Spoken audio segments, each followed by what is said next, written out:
Y'all, I posted just earlier about something I took from the sermon. There were so many things I took from the sermon today. We had the privilege of hearing Pastor Louis Giglio preach at our church today.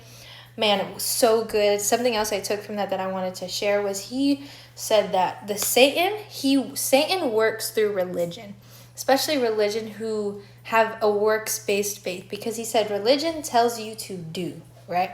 Meaning you got to work in order to gain salvation, in order to gain favor with God. And he used an example of a stairmaster, y'all. He said, the stairmaster, you can climb 16 flights of stairs, right? But you stay like this high off the ground. I was like, oh, he goes, you can work. That doesn't get you any closer to God. Oh, boy, y'all. Everybody was like, oh, that's so good. Religion tells you to do, right? But he said, God, when you put your faith in Jesus Christ, that do turns into done.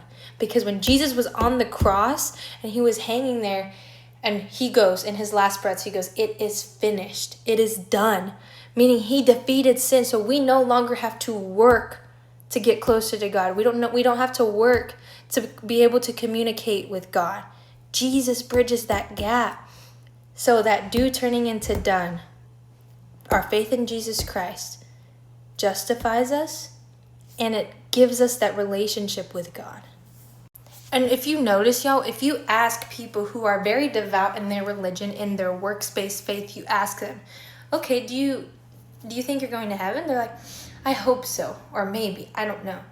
But when you have faith in Jesus, y'all, and you're not making it about works, but you make it about not what you can do, but you make it about what Jesus already did for you, you are confident in that answer. You're like, yes, Jesus died on the cross for my sins. I wholeheartedly believe in that.